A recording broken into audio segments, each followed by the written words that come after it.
Adolfo Suárez, muchas gracias por acompañarnos, muchas gracias por estar aquí con nosotros. Pastor, su tiempo. Muchas gracias, estimado Adrián, queridos hermanos, hermanas, queridos pastores, jóvenes que nos acompañan, muy buenos días y un feliz sábado para ustedes. Es una alegría poder empezar y participar directamente en este evento tan importante para la iglesia. El don profético, una guía para el tiempo del fin. De hecho, en los tiempos en que vivimos es fundamental que nosotros podamos tener la orientación profética. Y hoy vamos a tratar de un tema muy importante que tiene como título El don profético, base bíblica e importancia para hoy. Y yo he preparado algunas diapositivas para que ustedes puedan acompañar algunas ideas, versículos, citas, y vamos entonces a empezar. Nosotros vamos a leer primeramente un versículo bíblico que está en 2 de Pedro capítulo 1, versículo 16 y versículo 19. Este versículo que está en la pantalla dice lo siguiente.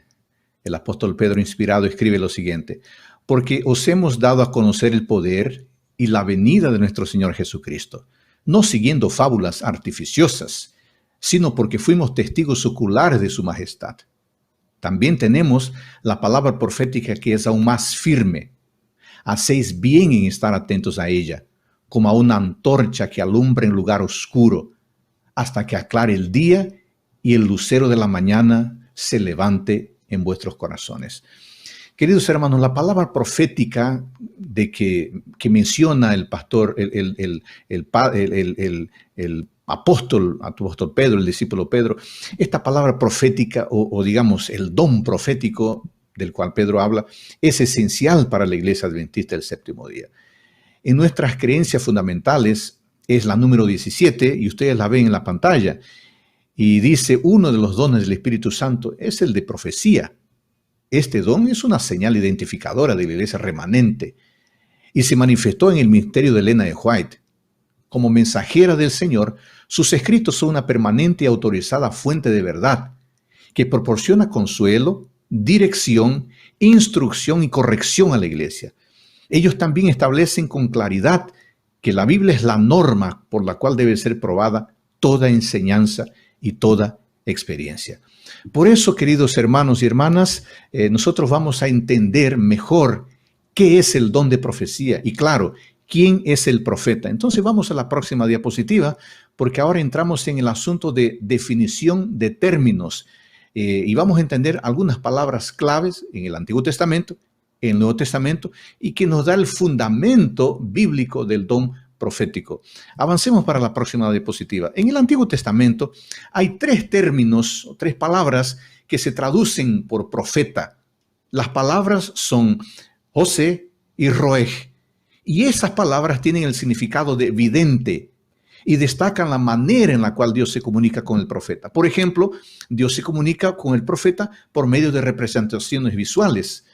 Otra palabra es Nabí, que se usa más frecuentemente y parece tener sus raíces en la idea de un anunciador o uno que proclama un mensaje. Un ejemplo de esta función de Nabí, yo mencionaría, aparece, hermanos, en el caso de Aarón, quien sirvió como portavoz de Moisés en la corte del faraón. Y de hecho, queridos hermanos, en el Antiguo Testamento, la palabra profeta es generalmente una traducción del término hebreo Nabí, como ya lo he mencionado, y aparece en Éxodo, por ejemplo, en Éxodo capítulo 7, versículos 1 y 2, donde leemos que Jehová dijo a Moisés: mira, yo te he constituido Dios para Faraón, y tu hermano Aarón será tu profeta.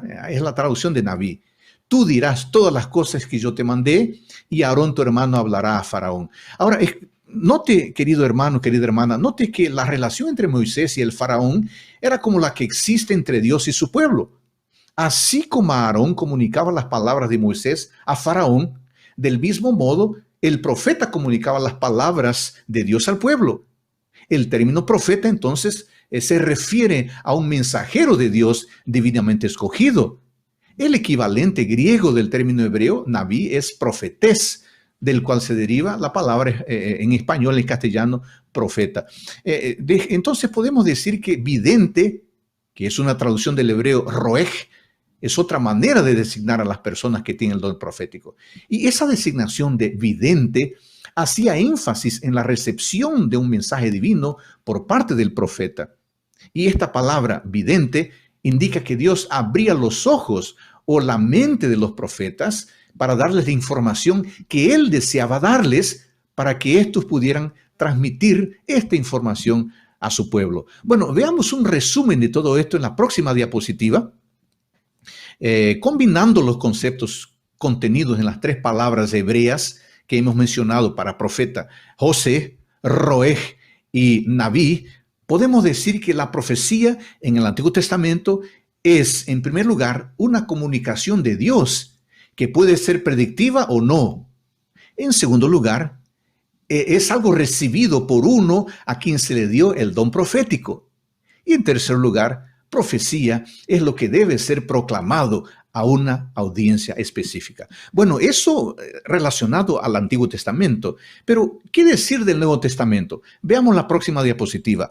Dentro del mundo del Nuevo Testamento, la palabra griega profetés, profeta, no solo llevaba la connotación de uno que hablaba en un lugar de Dios, sino que también podría referirse a un filósofo, a un maestro, a un historiador o a un especialista en ciencia.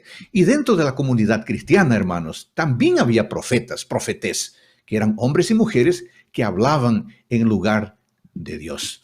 Bueno, vayamos a la próxima diapositiva. Hasta aquí, hermanos queridos, hasta aquí hemos notado la importancia del profeta y de la voz profética a partir del análisis rápido de los términos hebreo y griego para profeta. Ahora surge una pregunta importante. ¿Desde cuándo hay voz profética? Hermanos, el fenómeno de la profecía en el Antiguo Testamento aparece inmediatamente después de la caída. Eso está registrado en Génesis capítulo 3, versículos 1 a 6, cuando Adán y Eva perdieron la relación con Dios cara a cara, y entonces comenzó el pronunciamiento divino del protoevangelio o el primer evangelio, conforme leemos en Génesis capítulo 3, versículo 15. Hermanos, esta pasmosa e impresionante proclamación de la decisión divina de enviar a la simiente, el Mesías, para derrotar a la serpiente, Satanás, a fin de garantizar la redención de la humanidad, es la base y la clave para el reconocimiento de la voz profética en el Antiguo Testamento. Esta afirmación de Génesis 3.15, hermanos queridos, es un marco. Esta declaración divina de Génesis 3.15 cambia las cosas para toda la historia de la humanidad. Ahora vamos al próximo slide, a la próxima diapositiva. Decimos que con la entrada del pecado en el mundo hubo cambios. ¿Qué cambios hubo? ¿Qué ocurrió con la mente del ser humano como resultado del pecado? Bueno, ocurrieron varias cosas. Ahí están, en un resumen de lo que ocurrió. En primer lugar, el ser humano no podía más ver a Dios cara a cara. En segundo lugar, el ser humano ahora conocía tanto el bien como el mal, porque él era libre y él decidió infelizmente ir por el mal camino. En tercer lugar, el ser humano ahora tenía miedo. Miedo de Dios, miedo de la naturaleza y miedo uno del otro. En cuarto lugar, el ser humano ahora podría morir y de hecho después el ser humano empieza a morir. En quinto lugar, el ser humano ahora se defendía de las preguntas de Dios. No tenía una respuesta pacífica, tranquila, porque él ahora se asustaba, tenía temor de la presencia de Dios por su pecado. En sexto lugar, el ser humano ahora estaba ciego, ignorante, enajenado, separado de Dios. Y finalmente el ser humano ahora era esclavo de la carne, esclavo del mal. Observe esos problemas, esas barreras que se levantaron por el pecado. Y por todo eso, Dios no podía más hablar cara a cara con el ser humano y por eso era necesario establecer otros medios de comunicación. Y de hecho, Dios empezó a usar otros medios como ángeles, como obras criadas, Urim y Tumim, sueños, voz del cielo, Espíritu Santo y finalmente la más perfecta de las revelaciones o de las maneras de Dios comunicarse al ser humano, que fue Cristo. Bueno, hasta aquí está claro el momento y las razones porque surge la voz profética en la Biblia. Ahora, otra pregunta fundamental para entender la base bíblica del don profético y de los profetas es la que está en la próxima diapositiva. Y la pregunta es, ¿quién es un profeta en el Antiguo Testamento? O sea, ¿cuál es el papel del profeta y la naturaleza del fenómeno profético? Bueno, hermanos queridos, la Biblia es muy clara sobre eso. Veamos algunos aspectos esenciales. En primer lugar, leamos Éxodo capítulo 3, versículo 4. Éxodo capítulo 3, versículo 4. ¿Qué dice?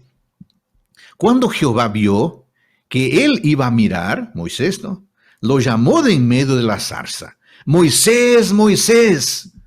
Aquí el sacerdocio y la realeza eran hereditarios, pero era necesario ser llamado por Dios para llegar a ser profeta. Esta es una característica específica de los profetas, y en eso él es diferente de los reyes, de los sacerdotes o de los sabios. En segundo lugar, la próxima diapositiva, un profeta es portavoz de Dios. Leamos Jeremías capítulo 15, versículo 19. Si usted tiene su Biblia, por favor, acompañe estos versículos y tome nota. Estamos hablando del oficio profético en el Antiguo Testamento y las características. Jeremías 15, versículo 19 dice, por tanto, así dice Jehová, si te conviertes, yo te restauraré y estarás delante de mí. Y si no te conviertas a ellos. Es interesante esta expresión. Serás como mi boca. Un profeta es portavoz de Dios. Un profeta es la boca de Dios.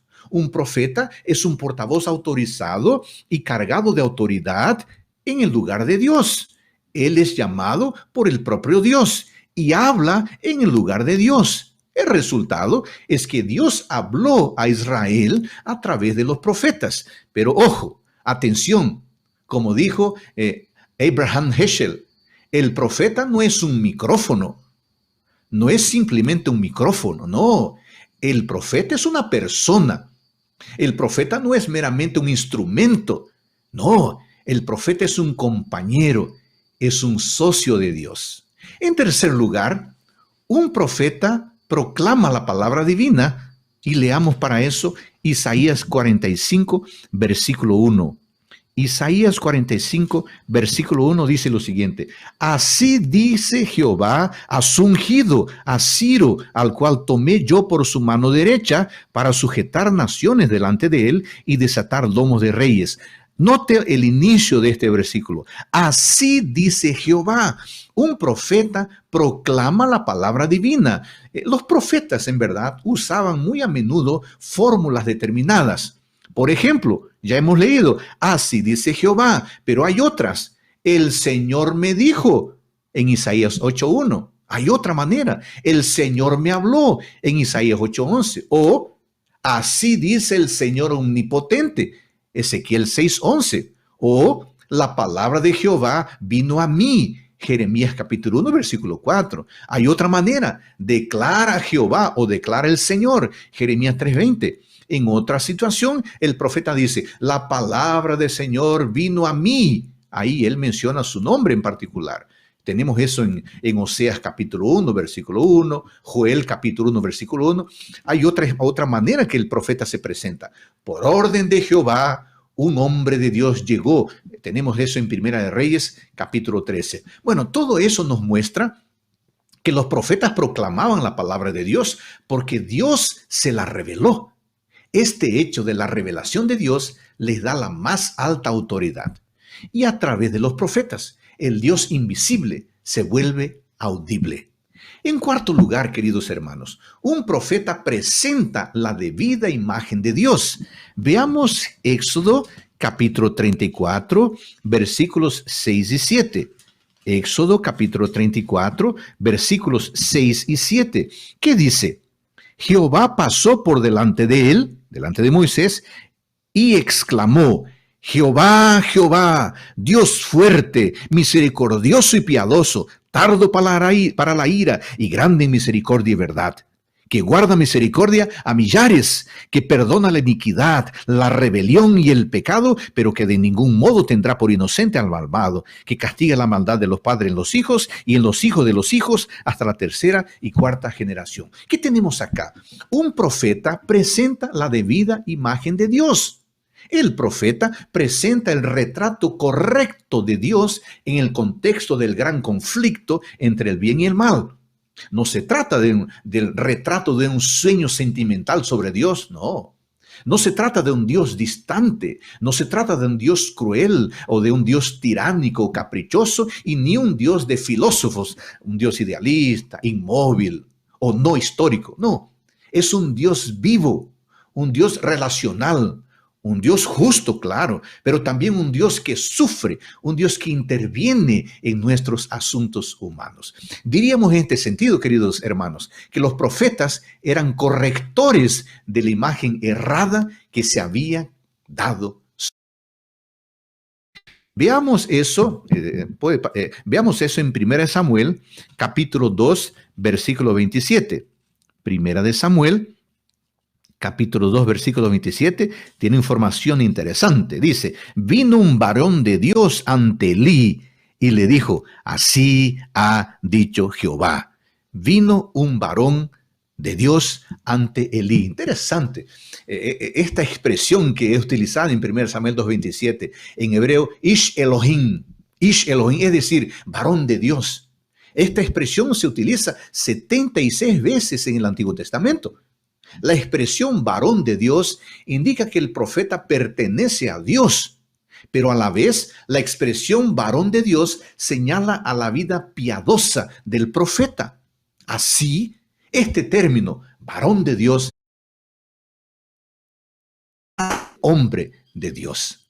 En sexto lugar, un profeta es un mediador. Un profeta es un intercesor. Podemos ir a la próxima diapositiva y podemos leer Génesis capítulo 20. Génesis capítulo 20, versículos 7 a 17. Génesis capítulo 20, versículos 7 a 17. Tenga su Biblia.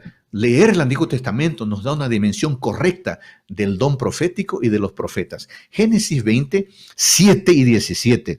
Ahora pues, devuelve la mujer a su marido, porque es profeta y orará por ti para que vivas. Pero si no la devuelves, debes saber que de cierto morirás tú y todos los tuyos. Versículo 17. Entonces Abraham oró a Dios y Dios sanó a Abimelech, a su mujer y a sus siervas, las cuales tuvieron hijos. Impresionante. Un profeta es un mediador.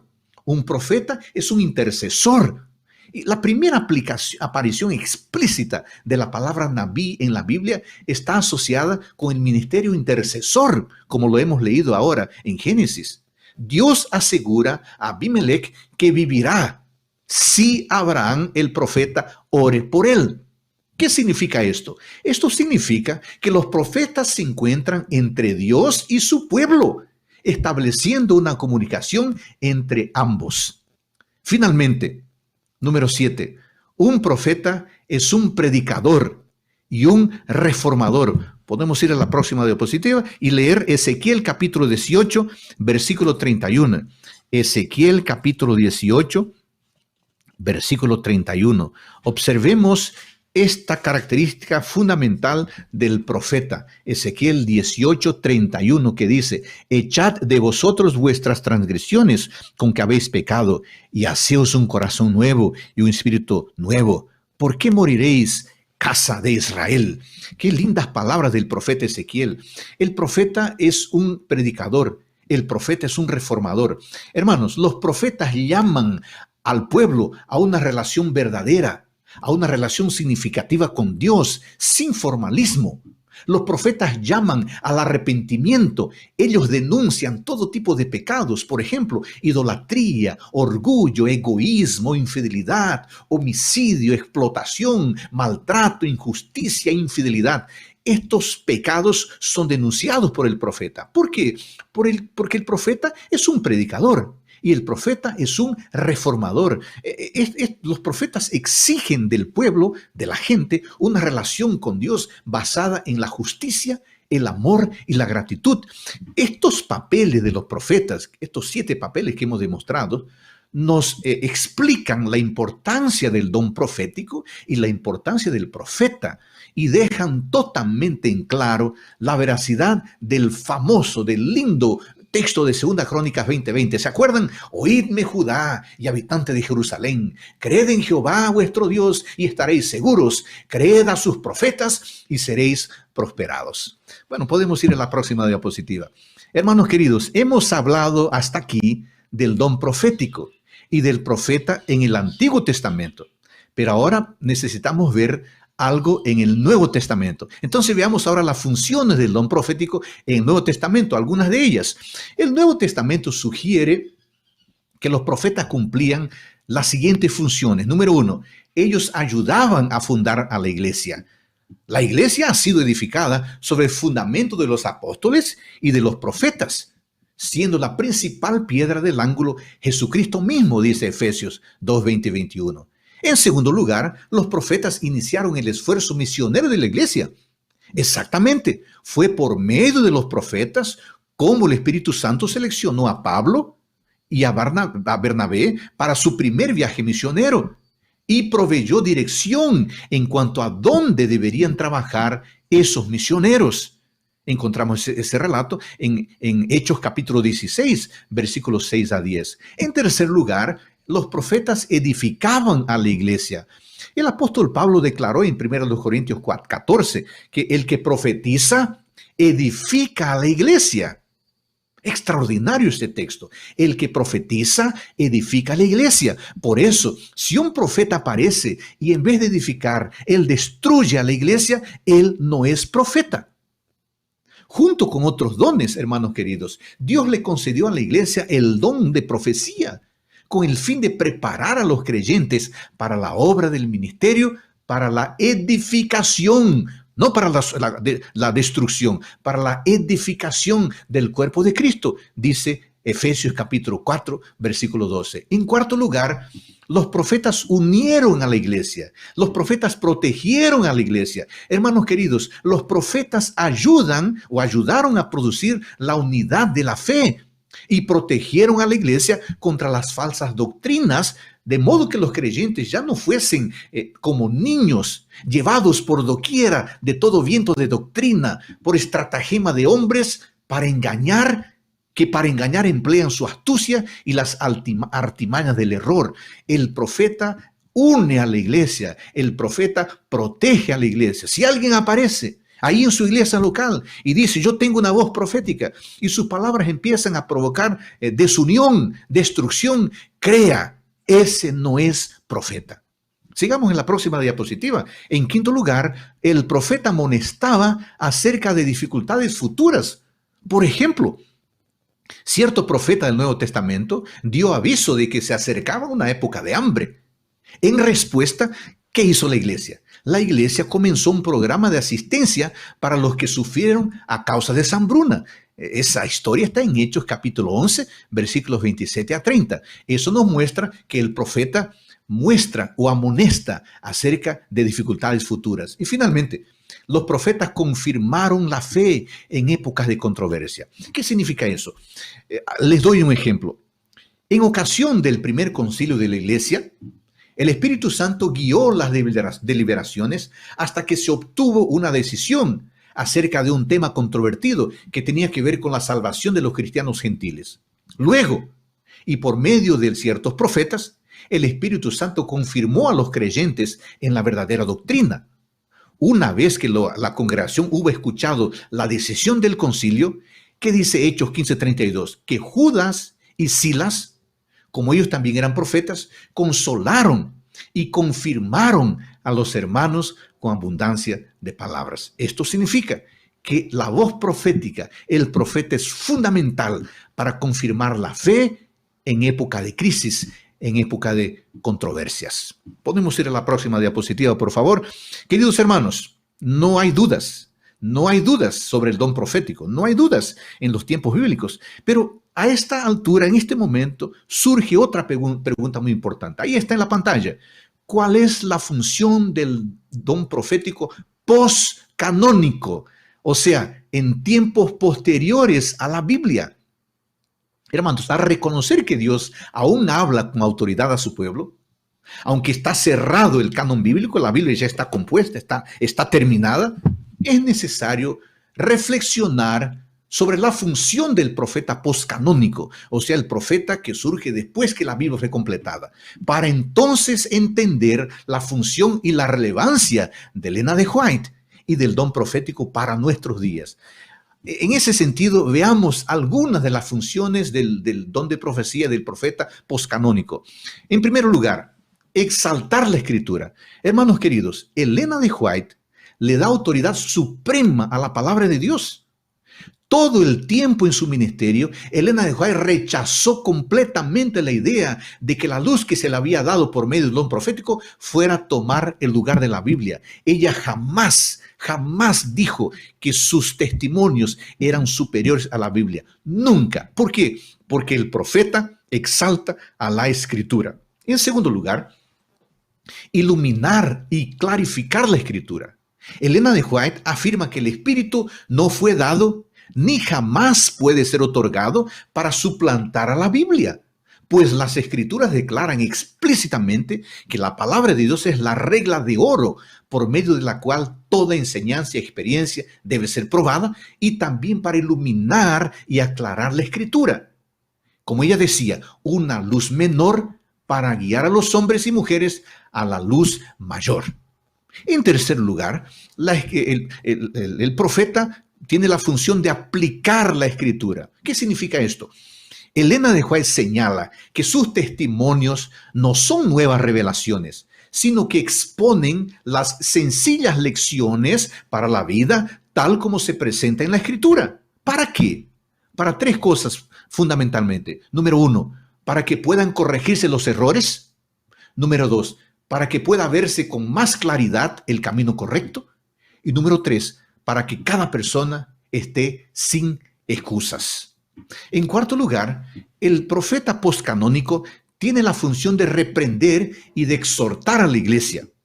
¿Qué significa esto, queridos hermanos? Elena de White señaló que Dios consideraba las representaciones y las amonestaciones como una fase importante de su obra profética. En este sentido, Elena de White hizo algunas cosas. Por ejemplo, ella reprendió continuamente a la iglesia, así como a individuos. Además, ella amonestó tanto en creencia como en el estilo de vida. Y además, ella volvió a llamar a todos para tener una relación más íntima, más próxima, una comunión más próxima con Dios y también a un estudio más profundo de su palabra. Finalmente, la función del profeta postcanónico o del don de profecía postcanónico es proteger de error doctrinal. ¿Qué significa esto? En este sentido, Elena de White declaró: la Biblia debe ser vuestra consejera. Estúdienla, estudien los testimonios que Dios ha dado, porque ellos nunca contradicen esta palabra. En ese sentido, queridos hermanos, debido a esta armonía con la Biblia, los mensajes de Elena de White han protegido a la iglesia adventista del séptimo día de aceptar errores doctrinales y han ayudado a establecer a sus miembros en la verdad bíblica. Vamos para la próxima diapositiva, por favor. Hermanos queridos, toda esta base bíblica y teológica que hemos presentado hasta ahora sobre el don de profecía nos lleva a afirmar con seguridad que nosotros, adventistas del séptimo día, creemos algunas cosas sobre el don de profecía y no creemos algunas cosas sobre el don de profecía. O sea, algunas cosas creemos sobre el don de profecía y otras cosas no creemos sobre el don de profecía. Entonces yo quiero dar algunos ejemplos. Vamos a la próxima diapositiva. Yo quiero mencionar algunas cosas de lo que creemos rápidamente. Por ejemplo, nosotros creemos que las Escrituras son la palabra de Dios divinamente revelada y que son inspiradas por el Espíritu Santo. Eso creemos. Otra idea. Nosotros creemos que el canon de las Escrituras está compuesto únicamente por los 66 libros del Antiguo y del Nuevo Testamento. Eso está cerrado, está definitivo. Además, creemos como adventistas que las escrituras son la base de la fe y de la autoridad final en las cuestiones de doctrina y de práctica. Además, creemos como adventistas que el ministerio y que los escritos de Elena de White fueron una manifestación del don de profecía que es claramente enseñado en la Biblia. Y además, creemos que Elena de White fue inspirada por el Espíritu Santo y que sus escritos, producto de esa inspiración, son aplicables y son normativos, especialmente para los adventistas del séptimo día. Eso es un resumen de lo que creemos en relación al don de profecía y a Elena de White.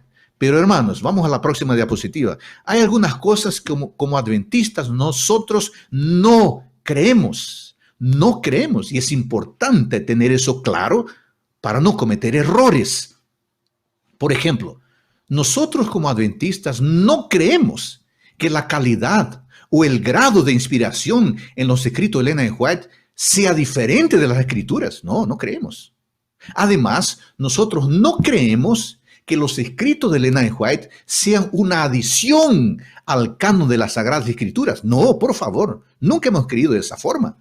Además, nosotros no creemos que los escritos de Elena de White actúen como base de doctrina y autoridad final de la fe cristiana, como actúan las escrituras. De manera ninguna. No, nosotros no creemos. La base doctrinaria de nosotros como cristianos, como adventistas, no son los testimonios de Elena de White. No, es únicamente la Biblia, la palabra de Dios. Además, nosotros no creemos que el estudio de los escritos de Elena de White pueda ser usado para reemplazar el estudio de la Biblia. No, jamás. Nosotros creemos que la Biblia tiene un lugar único y yo no puedo en ningún momento, yo, Adolfo Suárez, amo los escritos de Elena de White. Claro, los amo, todos los días los leo y hoy estoy leyendo como parte de mi culto personal, estoy leyendo el Testimonio volumen 2 y es impresionante y me gusta, pero jamás nosotros adventistas vamos a sustituir la Biblia porque, bueno, ahora voy a leer Elena de White, no necesito leer la Biblia, nunca, nunca. Además, nosotros como adventistas no creemos que los escritos de Elena de White agoten el significado de las escrituras. No. Bueno, si Elena de White lo dijo, entonces así debe ser. No agotan el significado de las escrituras. Vamos para la próxima diapositiva, por favor. Por lo tanto, nosotros podemos concluir que una correcta interpretación de la inspiración y la autoridad de los escritos de Elena de White evitará, hermanos queridos, dos extremos. ¿Qué extremos son esos? De un lado, considerar que estos escritos actúen a un nivel canónico, idéntico al de las escrituras. Eso es un extremo con el cual nosotros no estamos de acuerdo. Pero el otro extremo es considerar a la escritura, a los testimonios de Elena de White, como literatura cristiana ordinaria, como los otros. Ese extremo también nosotros no creemos.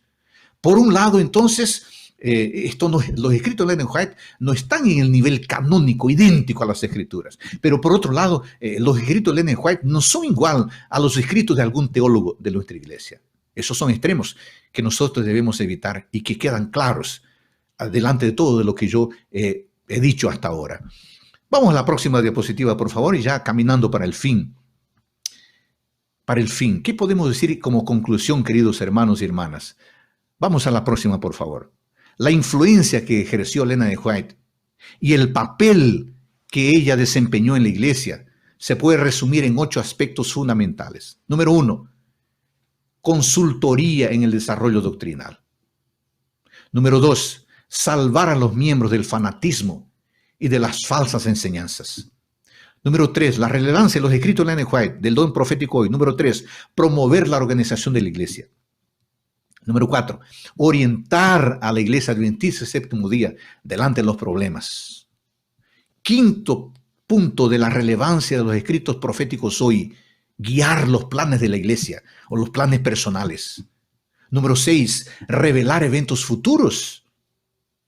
Número 7, animar y ayudar en el estudio de las escrituras. Y número 8, guiar a los miembros en la vida cristiana. Observen cómo estos siete, puede retornar a la anterior diapositiva. Observen, queridos hermanos, cómo estos siete elementos son fundamentales y muestran la relevancia del don profético y de los escritos de Elena de White.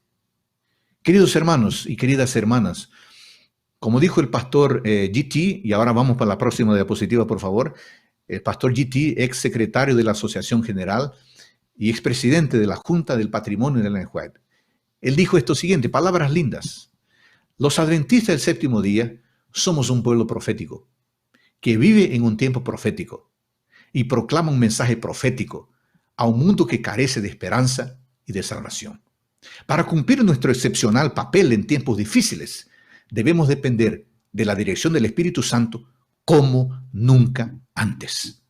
El don de profecía, uno de los muchos dones derramados sobre el pueblo de Dios por el Espíritu Santo, el don de profecía representa el esfuerzo de Dios por comunicarse con los seres humanos y a través de los mismos, de los seres humanos, preparar a un... Ahora, por favor, pueden encerrar la presentación y yo estoy terminando. En un minuto ya termino. Queridos hermanos y hermanas, ustedes, hermanos y hermanas, que leen con frecuencia los libros de Elena White, ustedes que leen con frecuencia un u otro libro como su material de devoción personal, ustedes que por la mañana leen El Gran Conflicto, El Camino a Cristo, El Deseo a todas las gentes, Parábola de Jesucristo o otro material que les gusta, yo les hago un llamado, mantengan este buen hábito espiritual. Mantengan este buen hábito espiritual. Sigan leyendo y observando estas orientaciones preciosas, porque es la palabra de Dios mediante el don profético. Y quiero hacer un llamado a aquellos que no han leído, decirte a ti hermano o hermano que no estás leyendo, por favor, empieza ahora. Yo tengo aquí en mi oficina, estoy en mi oficina aquí en Brasilia, ahora en este instante. Yo estoy leyendo nuevamente el libro El Gran Conflicto. Salió en portugués una edición especial. Como yo vivo en Brasil, leo el material en portugués. Una edición con una mejor traducción, cuidadosa y el lindo material. Y en español tenemos también lindos libros y una traducción muy linda. Usted que no lee, no está leyendo Elena White, yo le hago un llamado especial. Escoja un libro, aquel que le agrade más, y se acepta mi sugerencia. Comience con El Camino a Cristo, este libro extraordinario, que ya fue traducido en más de 150 idiomas, que es una orientación para cómo vivir el discipulado en conexión con Jesucristo. Y yo te aseguro, cuanto más leas los testimonios de Elena White, más amarás la palabra de Dios. Así, si tú ya lees, sigue leyendo. Si tú no lees, aprovecha esta semana especial del don de profecía para acompañar por las noches durante la semana y el próximo sábado por la mañana. Aprovecha para acompañar las ponencias, los temas, y aprovecha para empezar una lectura de un libro de Elena White. Seguramente tu fe se fortalecerá y seguramente tú irás con más fuerza y con más solidez a la Biblia, la palabra de Dios, porque esa es la intención del don profético, llevarnos cada vez más cerca a la fuente de la verdad. Que el Señor te bendiga. Un feliz restante de este lindo día de sábado. Amén.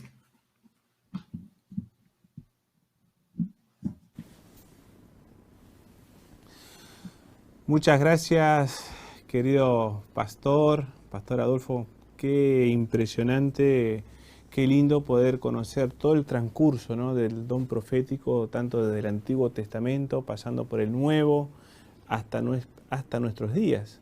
Y cómo el don de profecía nos ayuda, ¿no? Nos ayuda, nos orienta.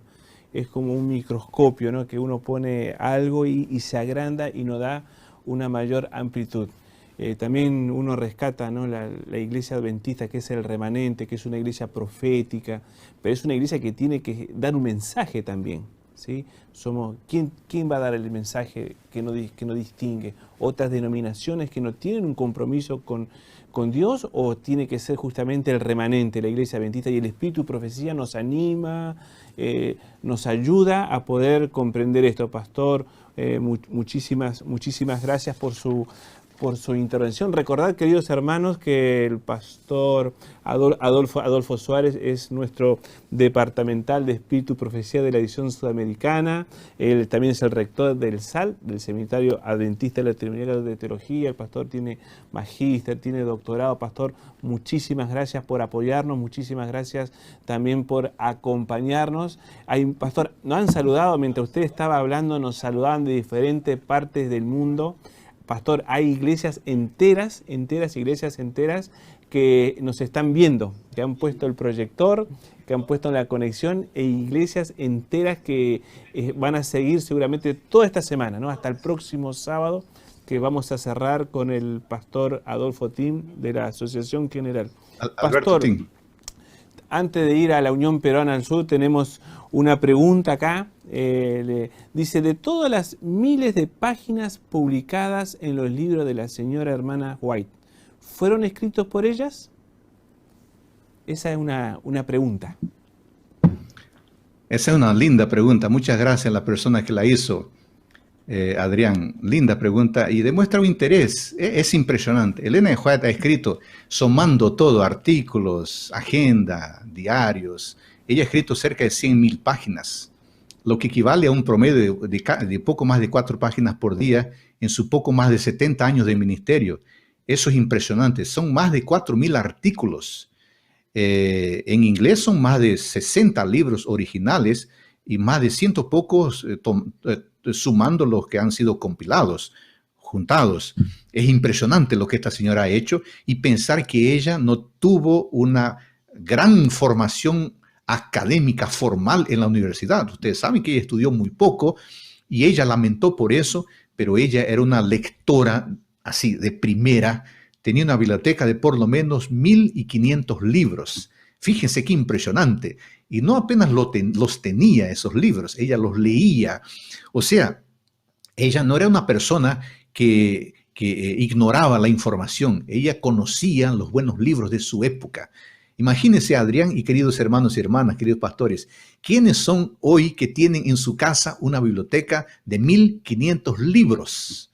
Es poca gente. Y estamos hablando de 1840, 1850 y el inicio de los 1900. Una biblioteca de más de 1.500 libros. Esto muestra que la señora Elena White era muy bien informada. Ella leía los buenos libros. Y bueno, 100.000 páginas, Adrián. Eso es sobrehumano.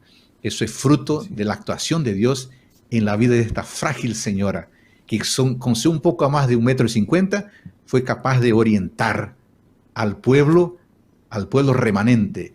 Y nosotros somos muy bendecidos por ese ministerio tremendo de esta señora.